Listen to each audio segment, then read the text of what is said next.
A very good day to you. I hope you had yourself an amazing day. It is 19:00. Today I've started right on the dot. It is 7 p.m. East African time on the 8th of May 2024. It's a beautiful Wednesday night in Kenya. It's a rather, I would say warm, even though it's cold, but it is warm in comparison to how the weather has been for the past couple of days. And this is the more with the updates. I'm here to tell you about everything that has been happening throughout the whole of Africa today, all the political drama, theatrics, and circuses that were served to you. I'll be telling you about all the propaganda and the facts about what was happening throughout Africa, that is starting with Kenya. I'm going to be going to Russia and Sierra Leone, and how Russia had a meeting. Russia's foreign minister a better part of the day in Sierra Leone, looking for what they call bilateral relations. This is because Russia is looking for ties, for lack of a better words, is looking for ties, especially in Africa, especially in the West, and especially in the areas that have been experiencing the political turnaround. That is, I'm talking about the Sahel Alliance and the West Africa, which can no longer contain the heat. So Russia has been really keen on exploiting the market, exploiting those countries, the countries that look like they have liberated themselves from, the French and the other Western powers, which Russia is one of them. So I'm also going to be telling you about Kenya and how cholera cases have surged. This was expected because of the flooding crisis. So I'm going to be telling you about that. And on our main focus of the day, I'm going to be talking about how as Astrazeneca, which is a pharmaceutical, which is a pharmaceutical giant, it's called Astrazeneca, which produced a majority of the COVID vaccines that were dished out all over the world, but it has requested the European Medicine Agency to withdraw its COVID-19 vaccine authorization. So this is AstraZeneca leaving the stage. Is it after fulfilling its original purpose? We're going to be talking about that in a bit. We're also going to be talking about how this is not the first thing that has happened. We started with Moderna. Moderna was another pharmaceutical which claimed to be making vaccines, but in a different way. It claimed to be making vaccines, but in a more innovative way. They talked about the mRNA, making vaccines from the messenger RNA, and how it wanted to bring vaccines to Africa, citing the fact that Africa did not have enough vaccines, and that is why people are dying from various diseases that could be prevented, and it therefore wanted to set up a $500 million project in Kenya. However, it recalled the project and it is not going to happen anymore. So we're going to be talking about that, and we're going to be looking at Chad, where vote counting is still going on in Chad, as Chad is holding its first presidential poll since the coup. So we're going to be looking at what has been happening in Chad. And lastly, I'm going to be talking about doctor strike in Kenya and how it has come to an end. So good news for Kenyans if you're watching or listening from Kenya. I know you've not seen a doctor in a public hospital for the last many weeks, a month plus, but the doctors, the KMPDU, the Kenya Medical Practitioners and Doctors Union, and Dentists Union, the Kenya Medical Practitioners, Pharmacists and Dentists Union signed what is called a return to work formula, where they agree that we can settle our difference, but while we are working. So from tomorrow, expect doctors in your hospital. I'm going to be telling you about that. And lastly, I'm going to be talking about it looks like there has been a shift in Kenya's opposition leader Raila Odinga, who looked certain to win the AU chairmanship job, the AU Commission chairmanship, because the AU said that the chairman has to come from East Africa, and he was the one that most African presidents were frontiering. Uganda was fronting him, Kenya was fronting him, Rwanda was fronting him, so it looked like he was going to win. it is speculation still. I'm actually the one speculating, so whatever I'm gonna say on this is but my speculation, but it looks like Raila may have lost it. In the end, he looks like to me he's not gonna win, and this is the reason. Let me share a video so that we start with that before we go to the Astrazeneca story. So here is a video of Raila meeting. The lady behind him is the US ambassador. His name is Meg Whiteman.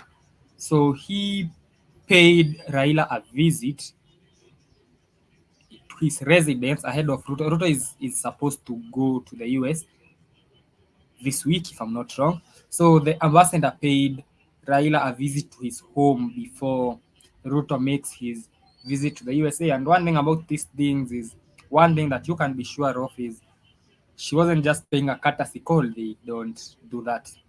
They don't just pay calls for, they don't visit each other for niceties. An important message had to have been relayed to him from the United States, and Meg Whiteman is just but a messenger from the United States, and she looked like she told Raila something. And this is why I'm speculating that it looks like the message that came to this gentleman right here, who has been the Kenyan opposition leader for many, many years. The reason I'm speculating, as I said, it is just but my speculation. The reason I'm speculating that he might have lost the job, he might have been given news that are not so good is, for the past couple of months, ever since he declared his candidature for his that he's gonna vie for the AU chairmanship job, AU Commission chairmanship job. He left the Kenyan political scene. He has not been active in the Kenyan political scene. He hardly criticizes the government as he used to. That is, of course, because among the people supporting him is President Ruto. So there's no way he's going to criticize among the people who are really supporting him. So he has been away from the Kenyan political scene, not been involved actively in the Kenyan political scene up to until this meeting that took place between him and the US ambassador to Kenya, Meg Whiteman. So immediately after this meeting, Raila went to the streets like he always does and breathed fire on the government. He breathed fire on the government. Oh, that's so calling I mean, it's a great state. It's a beautiful state. It's pretty in the summer. It's pretty in the winter. Yeah, it's just nice. I love Colorado.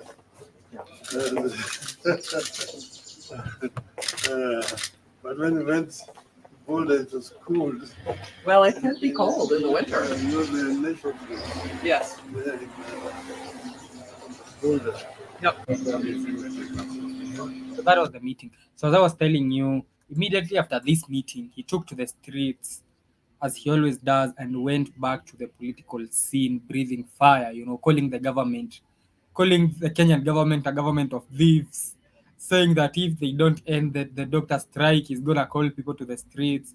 And this is somebody who had been quiet ever since he announced his candidature. And remember, Ruto is going to the US this week. So the message that was delivered, those red number plate vehicles are diplomat vehicles. They have a license to do anything in Kenya. They can do whatever they want. But anyway, that was not the point. As I was saying, immediately after that, he went back to the political scene, breathing fire. And among the things he said was that Addis Ababa is not a matter of life and death. Addis Ababa is the name they used to refer to the AU job. So when he's saying Addis Ababa is not a matter of life and death, he's saying the AU job is not a matter of life and death. If they don't want to give it to me, they can stay with it. So I don't know who the US is backing for the AU chairmanship job, but it looks to me, according to my analysis of the unfoldings that happened, it looks to me that it no longer is or never was Raila Odinga. That we're going to be looking at that. So let us head to AstraZeneca first. We are going to be following that because the elections are coming close. The AU chairman election are coming close. And the AU is allegedly the body that is supposed to unite Africans. It is actually called the African Union. So it is supposed to be that unifying body for Africans. And facts be told, most Africans actually believe the AU is there to unite them. So it is a very, very powerful body in Africa. It can call the shots, not the body really, but the entity can call the shots. Doesn't matter who's pulling the strings. But once the AU speaks, uh, it is a powerful body, and that might be the reason that is the reason why they cannot joke with whoever they put in as the AU chairman. They're not just gonna give it to anybody. They have to be really specific on who they put in there, because that is equivalent to the lead puppet. Because even African presidents, by the way, listen to the AU. When the AU speaks, they listen because they know the AU is considered a powerful entity, by the way. So I doubted from the beginning whether they would put such it's a strategic, an important, very important role for them, because whoever they put in charge of the AU must be somebody they can fully control, must be somebody who just answers yes when told something. So I really doubted they would give it to Raila, but anyway, we are gonna watch and see what is gonna happen. But the fact is, he was being supported by a couple of presidents, including Museveni, including Tanzania's Suluhu, including Rwanda's Kagame, and Kenya's William Ruto. So he was being supported by quite a number of presidents because he has been in the political scene for quite some time. I don't know what might have sparked the shift. In matters health, Astrazeneca becomes the second COVID-19 manufacturer take to suffer a blow. So pharmaceutical giant Astrazeneca has formally asked the European medical agencies to withdraw its COVID-19 authorization. So in layman's term, AstraZeneca has left the stage. And as everybody who leaves the stage, questions have to be asked on what was its initial role, what was its original role, and was it successful in doing it? I would say it was, because so many people received this COVID vaccine. So, in an update from the European Medicines Agency's website on Wednesday, the regulator said that the approval for AstraZeneca Vaxzevria had been withdrawn at the request of the marketing authorization holder. The vaccine, which was initially approved in January 2021, faced safety concerns over, among many things, blood clots, and this led to various countries halting its use temporarily. So billions of doses of AstraZeneca were, however, distributed to poorer countries through a UN coordination program. So I want you to get this. Once it was established that among many other effects, it was responsible for blood clotting and so many other effects, most countries banned the use of the AstraZeneca vaccines. However, billions of doses of the AstraZeneca vaccines were distributed to poorer countries through a UN coordinated program, as it was cheaper and easier to produce and distribute. So its competitor was the pricier, more expensive mRNA vaccine that was being produced by several companies such as Moderna and Pfizer, BioNTech, and they actually claimed that the pricier ones provided better protection against COVID, which is a lie. And most countries actually banned AstraZeneca and switched to Moderna's mRNA vaccine and the Pfizer's BioNTech mRNAs. They claimed that they had this technology where they were making vaccines. A vaccine, they claim, is a dead or weakened virus that is introduced to the body, and the body can be able to devise mechanisms to fight it. And so, in case a dangerous virus comes in, the vaccine, the body has already devised a mechanism from its earlier exposure to a dead one. However, the mRNA vaccines, as they claim, used a different mechanism and were even better. So, billions of people in Africa, billions of people in the world, and millions of people in Africa actually did did take the Astrazeneca vaccine, despite it being banned in many developed countries, in many countries that know what they were doing, but it has now ceased its production. I don't know if this means that we are going to see an end to the mandatory COVID vaccinations, because up to now it is still mandatory to have a COVID certificate before traveling. If I want to leave Kenya to Tanzania, I must have a COVID vaccine.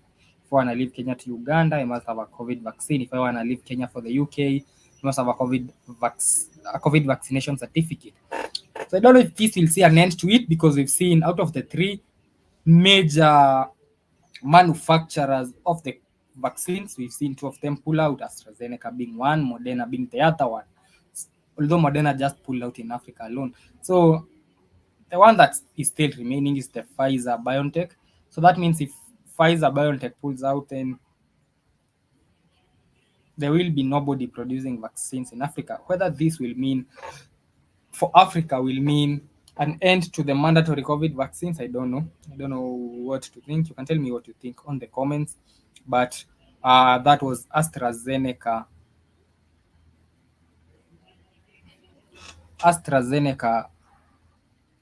pulling out of the market, halting all its operation. AstraZeneca was where was it produced? It was in Oxford University, if I'm not wrong. It was produced in Oxford University. However, I want you to mark this again. Even Britain itself did not use AstraZeneca as its main vaccine. Even the British government, even the UK government did not use the vaccine they made. Instead, the vaccine was sent to millions of people in Africa and other developing countries. Yep. Moderna did pull out of the race also the other day, as I was telling you. Moderna was claiming that it has an mRNA special formula that they deal with the messenger. The RNA is the ribonucleic acid in a sense. So in the DNA strand, there is the deoxyribonucleic acid, or the DNA, and then there is the RNA, which is the ribonucleic acid. So they were claiming, so there is something called the messenger RNA. The messenger RNA conveys, it's more like a copy printer. It copies DNA genetic information from one strand to the other. It's a messenger. So that was the one that they were using for the body to devise a better immune system, as they claim. So it was in 2021 that Moderna claimed that it was going to set up a 500 million plant in Kenya to allegedly bridge the gap between the demand and the supply for vaccines in Africa. However, years later, that was earlier this year, it claimed that the business was no longer feasible, and they were doing away with the plan to build a plant in Kenya. So those are two bodies that have left the vaccine. Looks like people are no longer buying the propaganda, and it's bad for business. So that was AstraZeneca. I say still have 10 minutes, so let us look at news from other parts of Africa. As Russia was looking to befriend Sierra Leone today, with Russia's foreign minister spending a majority part of the day holding bilateral talks with the president of Sierra Leone. So the Russian prime minister, his name is Sergey Lavrov, foreign minister, was hosting his counterpart from Sierra Leone. His name is Timothy Kaba, in Moscow for a discussion at enhancing bilateral ties.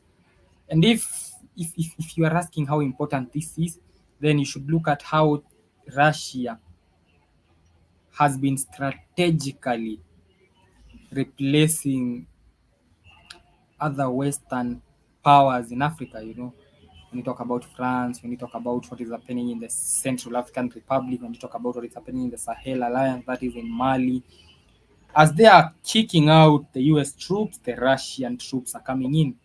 So Russia has been strategically trying to venture to penetrate especially the West African part, the Sahel Alliance region that has been leading Africa in terms of revolutionizing things.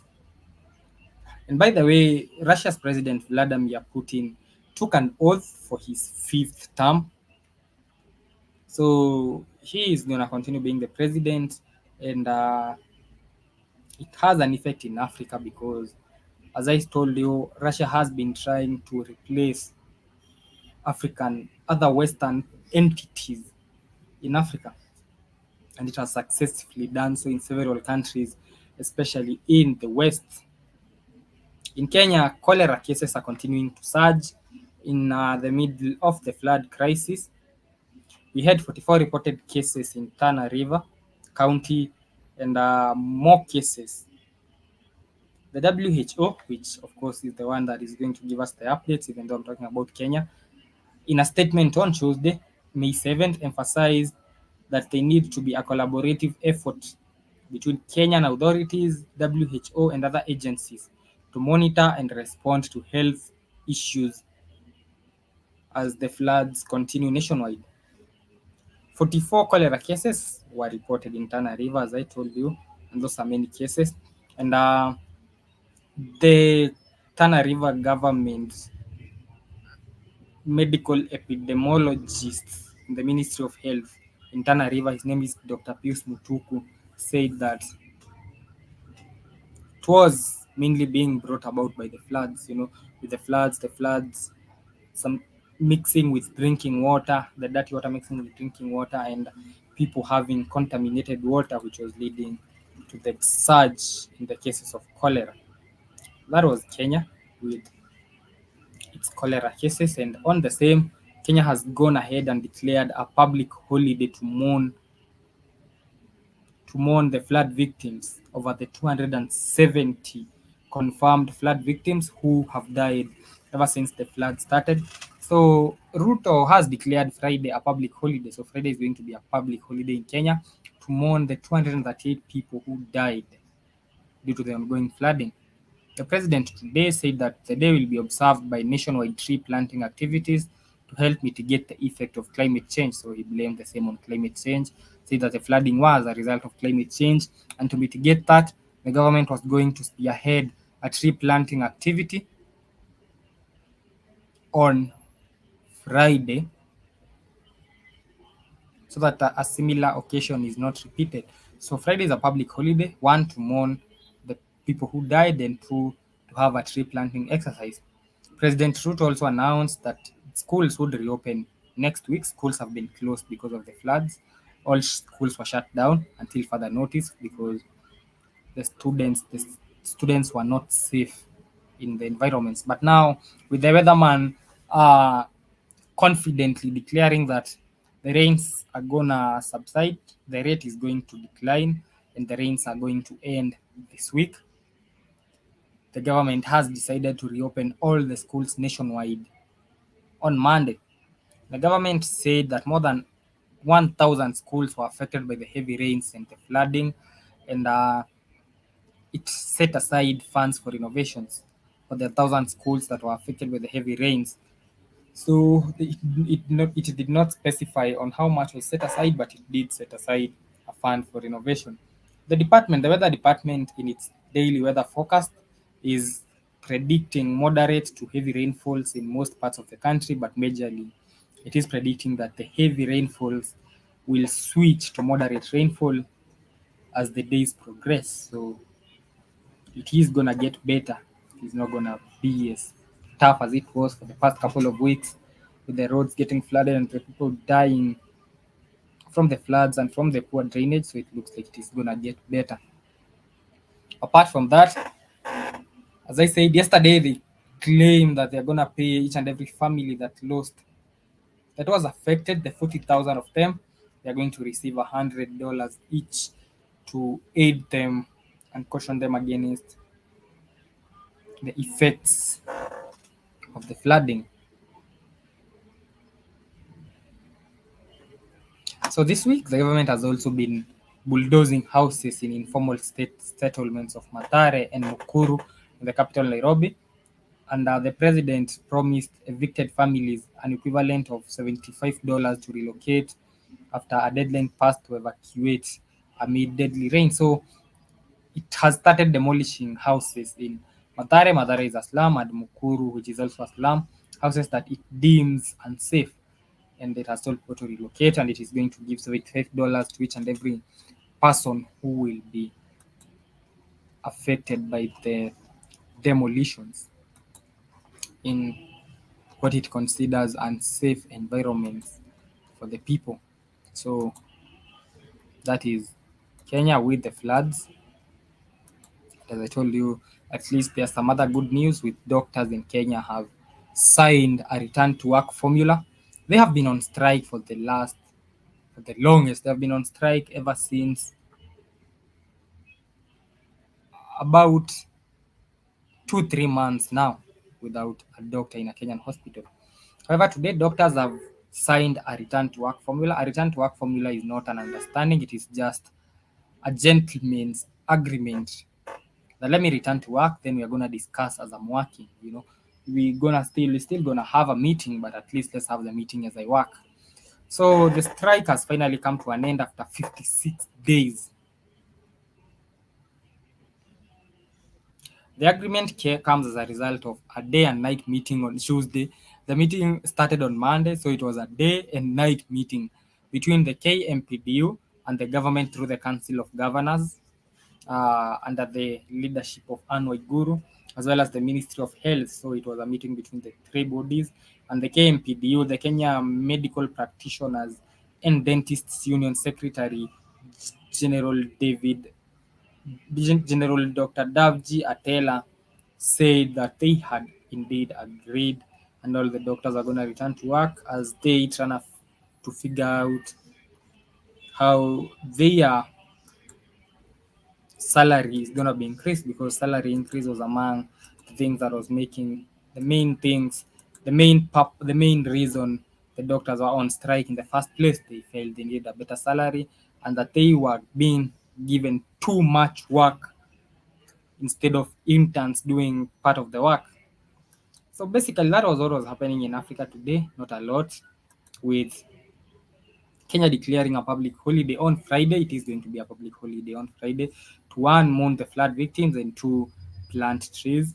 With Kenya also experiencing a surge in cholera cases from the rains, with 44 reported cases in Tana River County, and the government blaming it on the heavy rains that was leading to sometimes dirty water mixing with drinking water and therefore leading to the cholera cases. It's also a day where Astrazeneca has withdrawn its COVID-19 vaccines from sales. It wrote a letter to the European Medicines Agency to withdraw its COVID-19 vaccine authorization. AstraZeneca, as I told you, was not being used in many countries apart from developing countries because it was considered unsafe, even in the country it was manufactured in. This comes after Moderna did a similar thing where it halted its mRNA plant build out in Kenya, citing uncertain vaccine demand. People are no longer buying the lie about the vaccine. In Chad, the vote counting is continuing, so there is not much to report on the Chad election. But I'm sure by tomorrow we'll be having the results on who is gonna win the Chad elections as the country holds its first presidential poll since the coups, with the government promising to hand over to the military, even though the president is going to be the same. So it is just ceremonial. So that was all that was happening in Africa today. Not much. I hope you join me tomorrow on the Black Hot Fire News Updates. It is 7:30. Today I started on time. I've finished on time. I did not extend. So I hope you enjoy the rest of your day. Join me tomorrow. It's always a pleasure, ladies and gentlemen. Out of here.